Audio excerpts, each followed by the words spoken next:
ইব্রাহিম আলাইহিস সালামের আগে কিন্তু হজ ছিল না। ইব্রাহিম আলাইহিস সালামের আগে হজ ছিল না। হজের দাওয়াতটা ইব্রাহিম আলাইহিস সালাম নিজে দিছে। সাফা মারওয়া ছিল না, পাহাড় ছিল কিন্তু সাই ছিল না, জমজম ছিল না। হজের যাবতীয় আনুষ্ঠানিকতা, এই যে তাওয়াফ করা, তাওয়াফে রমল করা, আরো বিশেষ বিশেষ আনুষ্ঠানিকতা আছে, কোরবানি করা, এগুলি ইব্রাহিম আলাইহিস সালামের আগে ছিল না। আল্লাহর প্রতি আনুগত্য এত বেশি পরিমাণে ছিল ইব্রাহিম আলাইহিস সালামের, সর্বপ্রথমে আল্লাহ তার এমন একটা পরীক্ষার মধ্যে ফেলে দিলেন। তৎকালীন পৃথিবীর সর্বশ্রেষ্ঠ একেবারে জুলুমবাজ বাদশাহ, তার নাম নমরুদ। আল্লাহর জমিনে পৃথিবীতে 4 জনকে আল্লাহ তামাম পৃথিবীর বাদশাহী দিয়েছিলেন, 2 জন মুসলমান আর 2 জন কাফের। একজন বাদশাহ জুলকারনাইন, যিনি হযরত ইব্রাহিম আলাইহিস সালামের কাছে কালেমা পড়ে মুসলমান হয়েছিলেন। বাদশাহ জুলকারনাইন, তিনি ইব্রাহিম আলাইহিস সালামের কাছে কালেমা পড়ে মুসলমান হয়েছেন। এটা যেহেতু আসছে তো একটু বলে দিয়ে যাই। কাবা শরীফ তখন নির্মাণ চলতেছে। ইব্রাহিম আলাইহিস সালাম কাবা নির্মাণ করে বাদশাহ জুলকারনাইন এই রাস্তা দিয়ে যাচ্ছেন। তো সাইয়েদুনা ইব্রাহিমকে জিজ্ঞেস করলেন, আপনি কে? বলে, আমি আল্লাহর পয়গম্বর ইব্রাহিম আলাইহিস সালাম। কি করে? আল্লাহর ঘর বাইতুল্লাহ নির্মাণ করতেছি, এখানে হাজ হবে, আল্লাহর হুকুম হবে, আল্লাহর হুকুম তামিল হবে, এক মালিকের সেজদা হবে। আল্লাহকে, যিনি আপনার রব এবং আমার রব। বলে, আমি কি করে বুঝবো যে সে আল্লাহ আছে? জুলকারনাইন পৃথিবী জোড়া বাদশাহ, বলি পৃথিবীতে কোনো জ্ঞান বিজ্ঞান তার সেই সক্ষমতার কাছে কোনোদিন পৌঁছাইতে পারবে না। তিনি সেই বাদশাহ জুলকারনাইন, যিনি ইয়াজুজ মাজুজের প্রাচীর নির্মাণ করে রাখছেন। পৃথিবীতে সেই ইয়াজুজ মাজুজ আসবে। তারা হযরত নূহ আলাইহিস সালামের 4টে বেটা ছিল। একজন ছেলের নাম হাম, সাম, ইয়াফেস এবং কেনান। হাম, সাম, ইয়াফেস, কেনান। হযরত ইব্রাহিম নূহ আলাইহিস সালামের 4টে বেটার নাম হাম, সাম, ইয়াফেস, কেনান। এই হাম, সাম, সারা পৃথিবীতে আমরা যারা আছি হাম এবং সামের বংশধর। আরবে যারা আছে তারা হামের বংশধর, এবং আরবের বাহিরে যারা আছে তারা সামের বংশধর। আর কেনান তো পানির নিচে ডুবে মারা গেল, তো নাফরমান ছিল। আর যে ইয়াফেজ ছিল, এই ইয়াফেজের একটা বংশধরের নাম হলো ইয়াজুজ মাজুজ। তারা 120 গজ করে লম্বা হবে, তাদের চুল হবে লাল আর কালা।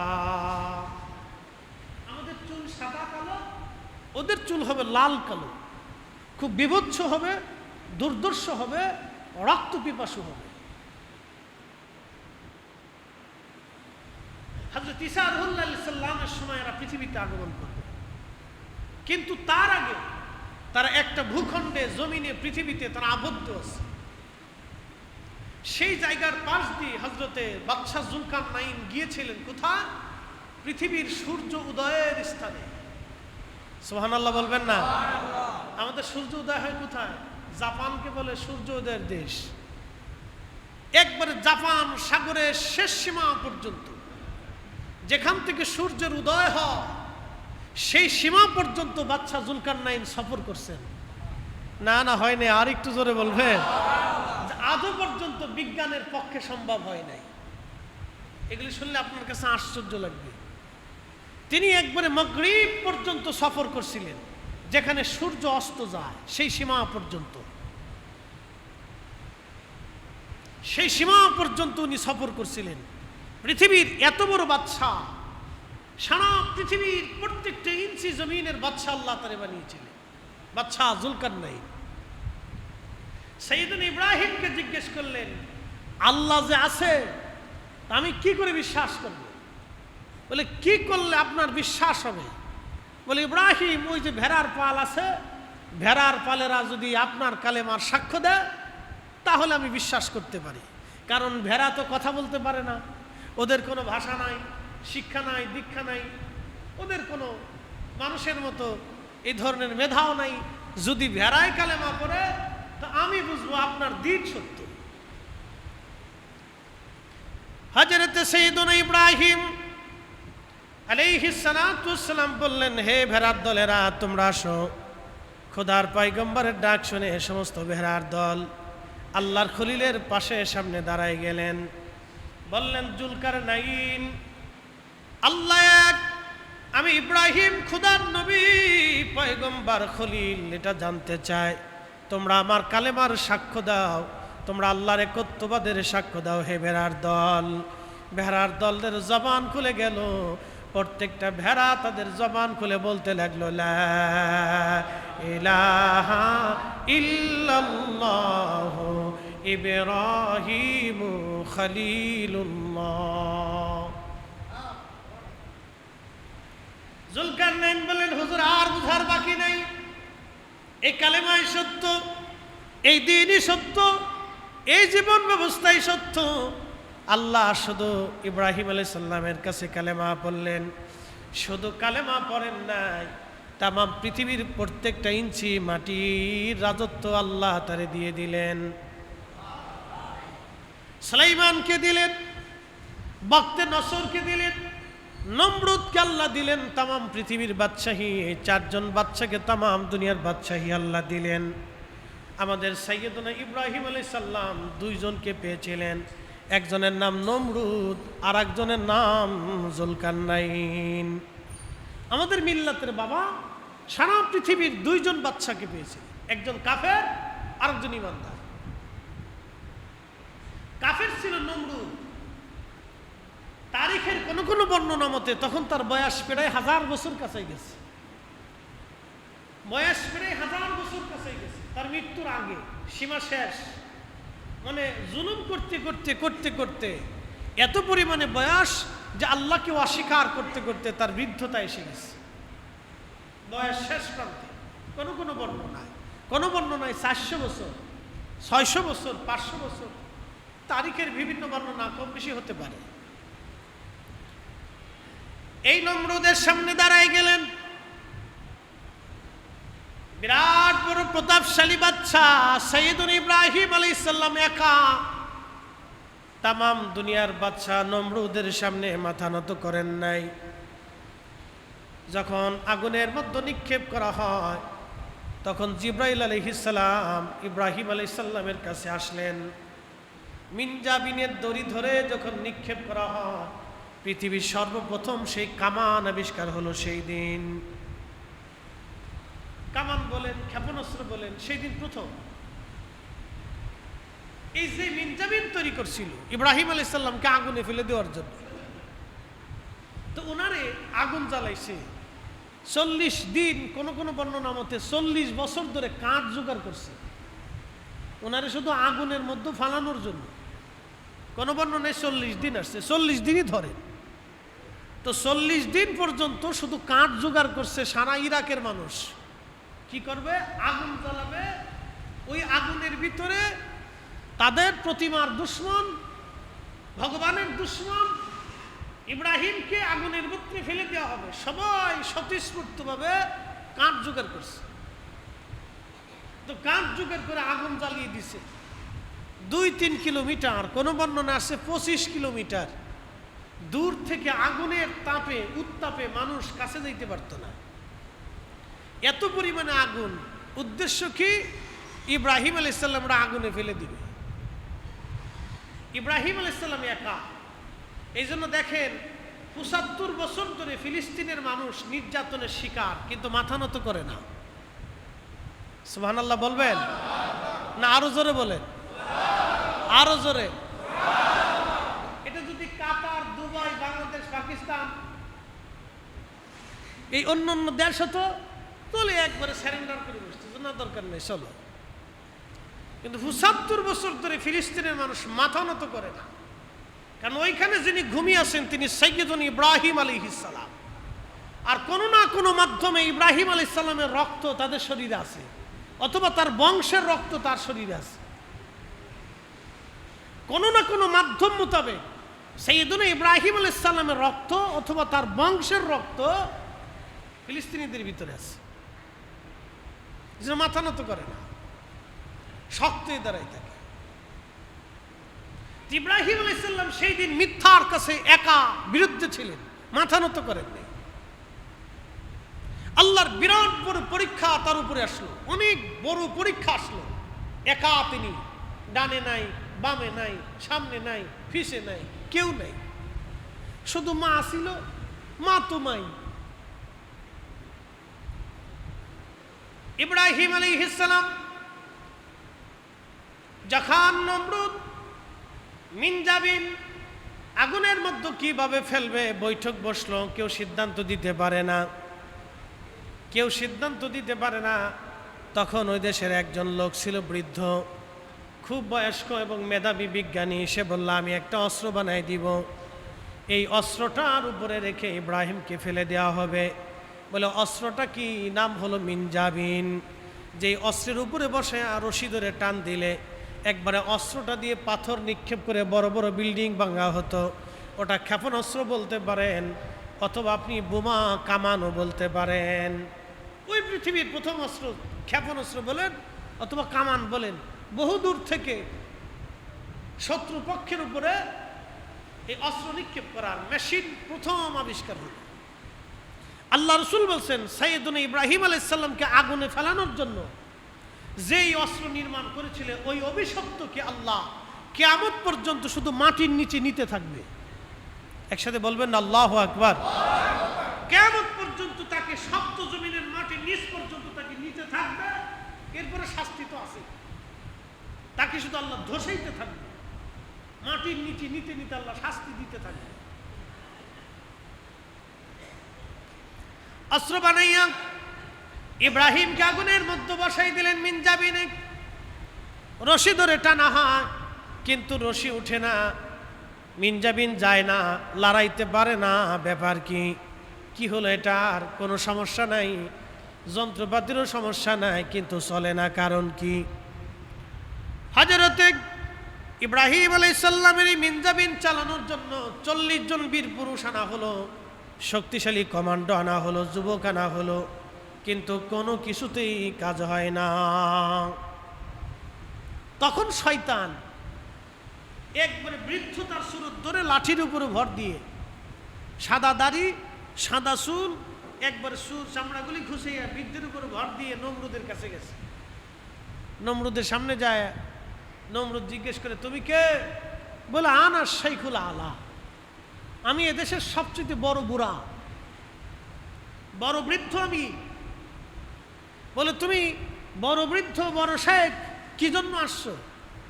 বলে, আসছি, তুমি তো অনেক কিছু জানো না, আমি যেটা জানি। বলে, কি জানো? বলে, তোমার উপকারের জন্য আসছি। বলে, উপকার কি? বলে, ইব্রাহিমকে আগুনের মধ্যে ফেলবা। ফেলানোর জন্যই তুই এত ব্যবস্থা করছি, কিন্তু পারতিস না তো। আজাজিল ডাক দিয়ে বলতেছে, তখন সে মানুষের সুরত ধরতে পারত, শুধু আমাদের রসুলের জমানা থেকে এটা নিষিদ্ধ হয়েছে। আজাজিল ডাক দিয়ে বলতেছে, রে ইব্রাহিম, নমরুদ, তুমি যেটা দেখো না সেটা আমি দেখি, আমি যেটা দেখি তোমরা সেটা দেখো না। তুমি জানো না ইব্রাহিমের রশি ধরে খোদার ফেরেশতারা বসে আছে, কিয়ামত পর্যন্ত টানবা, কখনোই রশি টেনে তার আগুনে ফেলতে পারবে না। বলে, কি করতে হবে? বলে, এইখানে পুরুষ এবং নারী, যুবতী নারী এবং পুরুষদেরকে উলঙ্গভাবে বেহাপনা করাও, নাচানাচি করাও। পুরুষ নারী যখন যুবক যুবতীরা একসাথে বেহাপনায় লিপ্ত হবে, তখন এখান থেকে ক্ষুধার রহমত আল্লাহর আসমানে চলে যাবে। এটা কত বড় অভিশাপ মানব জাতির জন্য। জাহাজ রন্ধে রন্ধে চলতেছে, বাংলাদেশের প্রত্যেকটা রেস্টুরেন্ট, আর্কে, পার্কে, বিনোদন কেন্দ্রগুলিতে বেহাপনার সয়লাব হয়ে গেছে। শুধু যুবক আর যুবতী, কি কথা কর না কেন? শুধু যুবক আর যুবতী বেহাপনাতে সয়লাব হয়ে গেছে। সেদিন নরসিংদী গেছে এক শহরে মাহফিলে, গত পরশু দিন। আর লোকেরা বললো যে, হুজুর, এই রাস্তা দিয়ে বিকেলবেলা আসতে পারবেন না, হাজার হাজার বেড়াবেড়ি, সব যুবক যুবতী চলতেছে আজকে। সূত্রটা ভালো করে শুনে রাখবেন, আজাজিলের চক্রান্ত বড় ভয়ানক।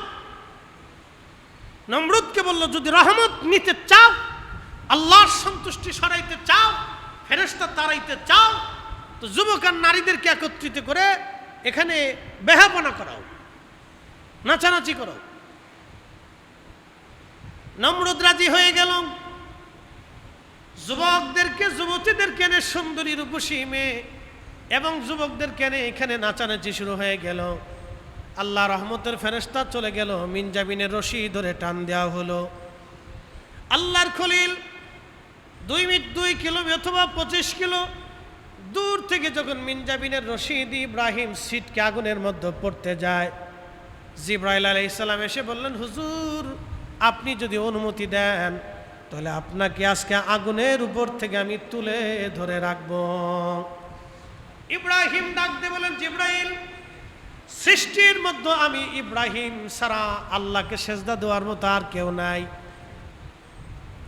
আমি আল্লাহর আনুগত্য করি, আল্লাহর কৃতজ্ঞতা আমি করি।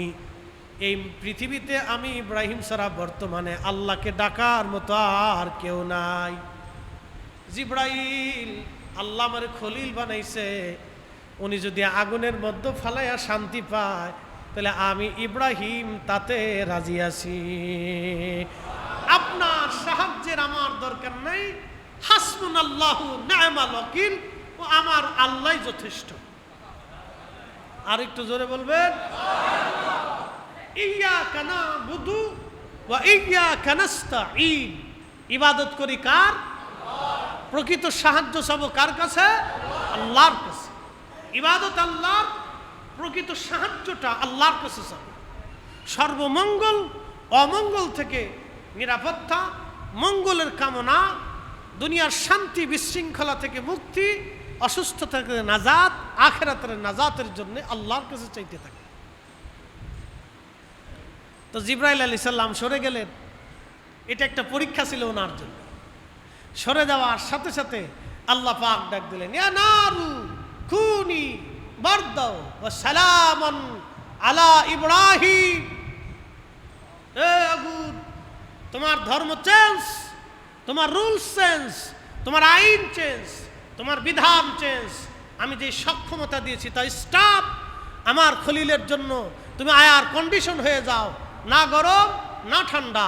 একসাথে বলা যাবে সুবহানাল্লাহ। ওটা আল্লাহ। সারা পৃথিবীর জালিম বাদশার সামনে সেদিন মাথা নত করেন।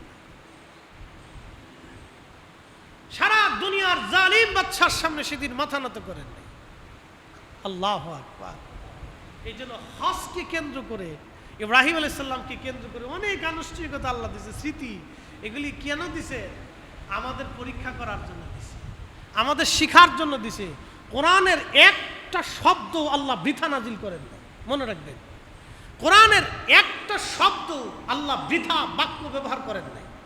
এটা মনে রাখবেন সারা জীবন, যে আল্লাহর কোরআনে যত ঘটনা আসছে, যত কাসাস আসছে, যত বিধান আসছে, যত আইন আসছে, যত ফর্মুলা আসছে, যত হুকুম আসছে, হাকাম আসছে, যত উপদেশ আসছে, নসিহত আসছে, ইতিহাস আসছে, তারিখ আসছে, কোরআনে যা আসছে একটা বাক্য আল্লাহ বৃথা নাজিল করেন নাই।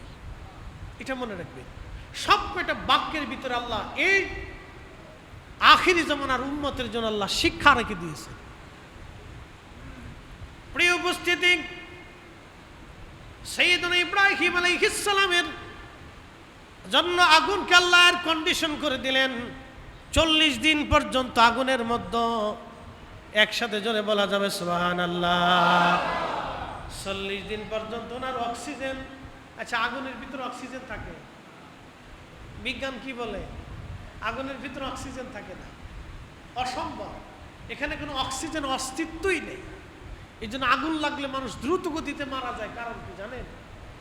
আগুনের ধোঁয়ার ভিতরে পড়লে মানুষ দ্রুত গতিতে মারা যায়, অক্সিজেনের অস্তিত্ব কমে যায়, তখন শ্বাস প্রশ্বাস নিতে তার বিরাট কষ্ট হইতে থাকে।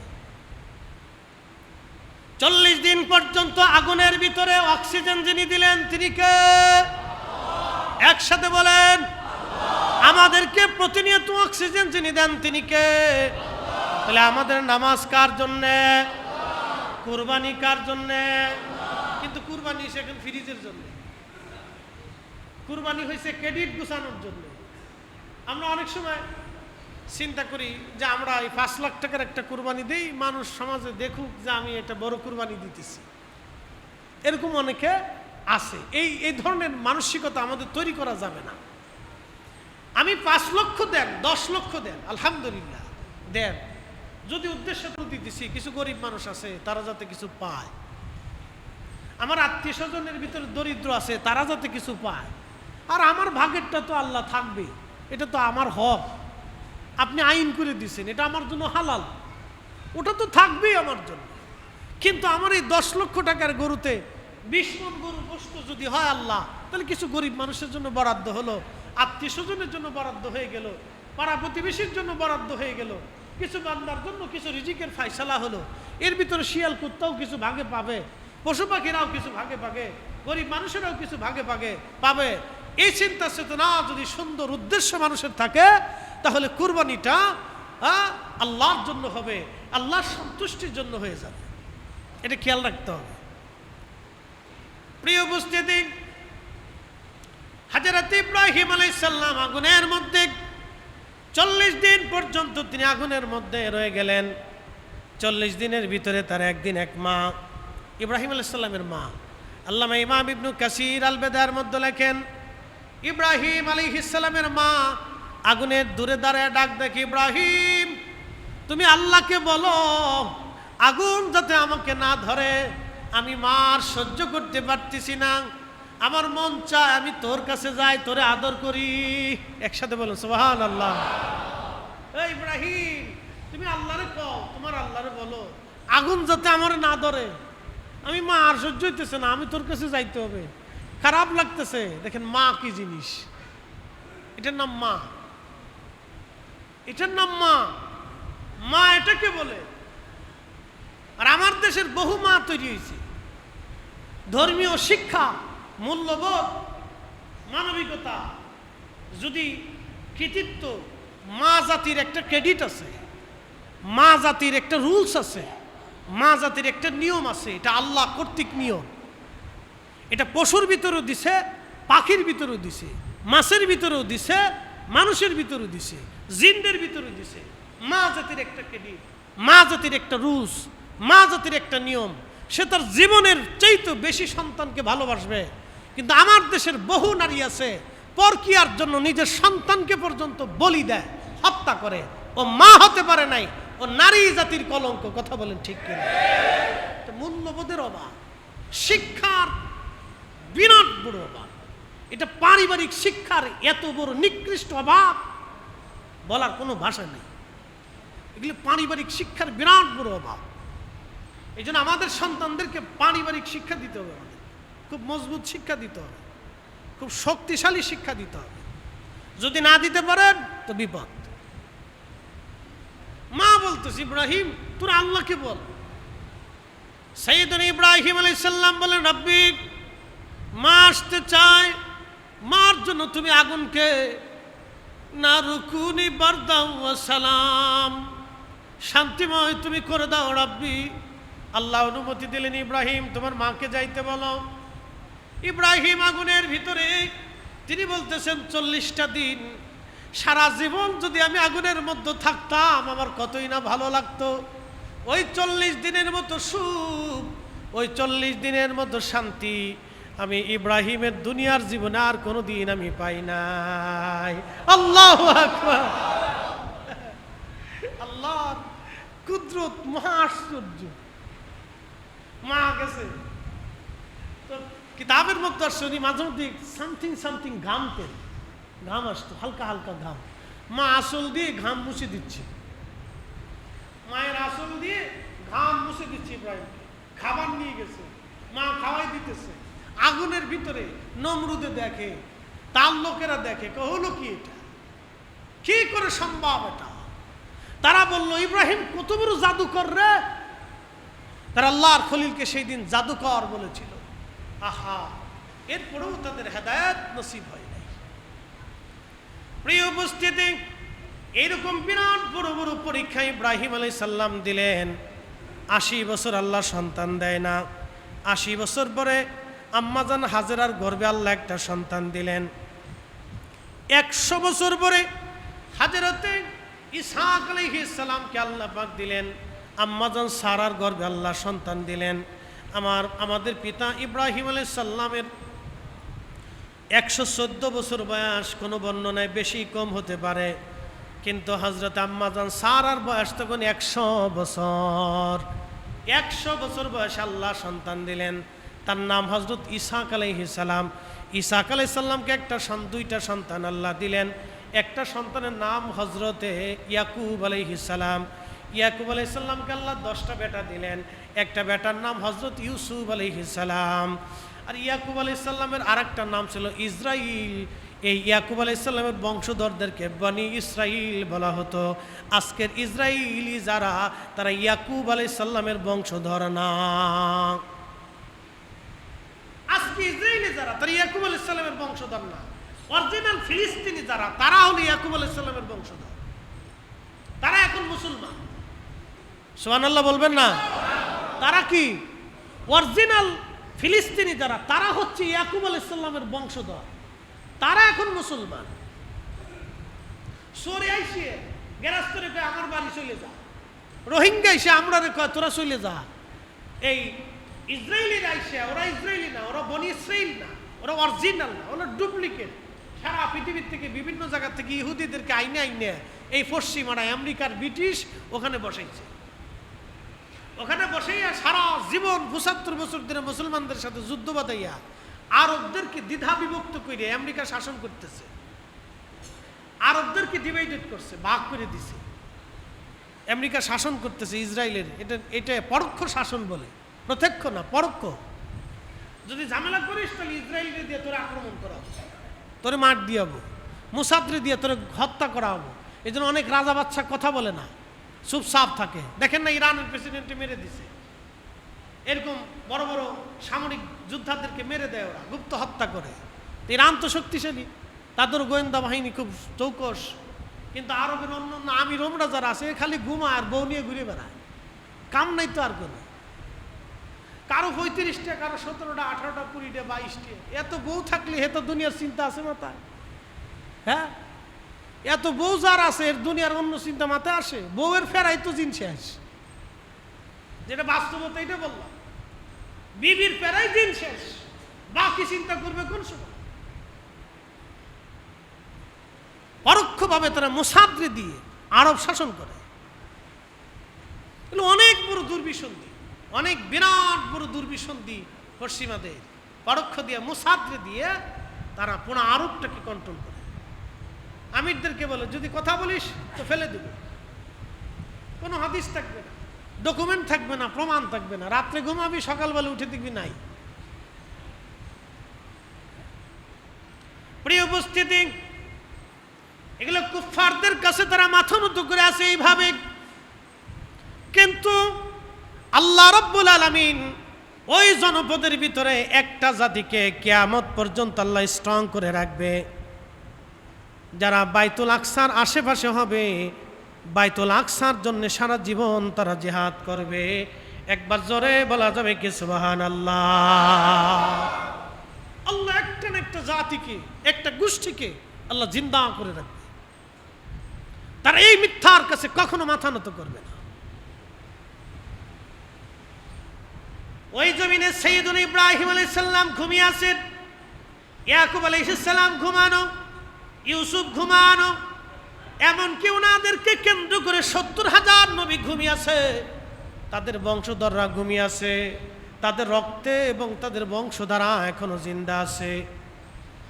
এই জন্য ফিলিস্তিন, সিরিয়ান, জর্দানি, এরপরে মিশরীয়, আপনি বলেন ওই অঞ্চলে যারা আছে অরিজিনাল আরাবিয়ান, তাদের রক্তের ভিতরে কোনো না কোনো নবীর বংশের ধারা প্রবাহিত আছে। তাদের বংশের ভিতরে কোনো না কোনো নবীর বংশের ধারা প্রবাহিত আছে। এই জন্য দেখবেন সব আরবরা মাথা নত করে না।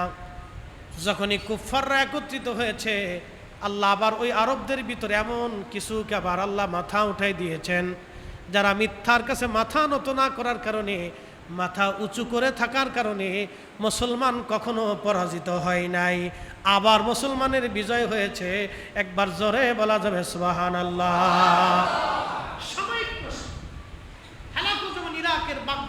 লক্ষ মেরেছিল। 1 মাস পর্যন্ত টাইগ্রিস নদীর পানি রক্তে রঞ্জিত ছিল। 16 লক্ষ মানুষ জীবন দিয়েছে, কিন্তু ইরাকের বাগদাদে কালেমার পতাকা ঠিকই উড়েছিল। হালাকু চিন্তা করেছিল 16 লক্ষ মেরে দিলাম, একবার শেষ করে দিছি, মুসলিম মিল্লাতের খেলাফত আর থাকবে না। কিন্তু না, সেও পারেনি। চেঙ্গিস চেষ্টা করেছে, 2 কোটি মানুষ মেরেছে, তার অধিক মুসলমান হত্যা করেছে, পারে নাই। 3 দিনে 12 লক্ষ মুসলমান চেঙ্গিস হত্যা করেছিল। 3 দিনে 12 লক্ষ। কল্পনা করতে পারবেন? কিন্তু মুসলমান শেষ করতে পারে। মুসলমান হত্যা করার জন্য নীল নকশা পৃথিবীতে বহুবার হয়েছে, কিন্তু এটা এমন একটা পাহাড় যেটা এখনো ধীরভাবে উহুদের মতো দাঁড়িয়েছে। এখানে যে ঢিল মেরেছে সে অস্তিত্বহীন হয়েছে। বহু রাজা বাদশা সাম্রাজ্য মিসমার হয়েছে, কিন্তু কালেমার আওয়াজ আগেও ছিল, এখনো আছে, আগামীতেও চলবে। কোনো না কোনো মুসলমানকে আল্লাহ দাঁড় করাই দিবে। হয় একজন শাহজালাল, না একজন মুজাদ্দিদ আল ফিসারি, না একজন হযরত খাজা বাবা আজমিরি, না হযরত ইমামুল আযম আবু হানিফা, না ইমাম শাফিঈ, না ইমাম আহমদ ইবনে হাম্বল, না ইমাম মালিক। পৃথিবীর এরকম কোন বুজুর্গকে আল্লাহ দাঁড়া করাই দিবে যারা সত্যের জন্য মাথা উঁচু করে কথা বলবে। কোটি কোটি মানুষ তাদেরকে আল্লাহ ঝুঁকিয়ে দিবে। কোনো না কোনো বীর মুজাহিদকে আল্লাহ আবার দাঁড় করাই দিবে। তারা পৃথিবীর যেদিকে ধেয়ে যাবে, খালিদ বিন ওয়ালিদের একটা জন্ম হয়ে যাবে, বিশ্ব বিজেতা মুসলিমদের জন্ম হবে, সুলতান মাহমুদ গজনবীর জন্ম হয়ে যাবে, এইরকম মোহাম্মদ খানের মতো বিরাট বড় যোদ্ধার জন্ম হয়ে যাবে। এরকম পৃথিবীতে বড় বড় যোদ্ধা, অর্থাৎ গাজী সালাউদ্দিন আইয়ুবীর মতো একজন বীর যোদ্ধার জন্ম হবে। কোনো মা একদিন সালাউদ্দিনের মতো বীর যোদ্ধা তৈরি করে দিবে, জন্ম দিয়ে দিবে, আবার পৃথিবীতে মুসলমানদের বিজয় হয়ে যাবে। এটাই আল্লাহ তৈরি করে দেবে। উপস্থিতি হজকে কেন্দ্র করে, ইব্রাহিম আলাইহিস সালাম, ইসমাইল আলাইহিস সালামকে কেন্দ্র করে হজের আনুষ্ঠানিকতা অনেক বিরাট। এখান থেকে অনেক কিছু আমাদের শিখার আছে। সর্বশেষ আমাদের যাদের উপর হজ ফরজ তাদের হজ করতে হয়, এটা আল্লাহ পাকের ফরজিয়াত। যাদের উপর কুরবানি করা ওয়াজিব, আমরা যেন সেটা আদায় করি। ছাগল দিয়ে হোক, গরু দিয়ে হোক, মহিষ দিয়ে হোক, ভেড়া দম্বা দিয়ে হোক, এ হালাল পশু দিয়ে আমরা কুরবানি আদায় করার চেষ্টা করব। আমাদের অর্থ বিত্ত এগুলি যেন হালাল হয়, আমরা সকলেই এগুলি চেষ্টা করব। আল্লাহ তৌফিক দিক। মসজিদ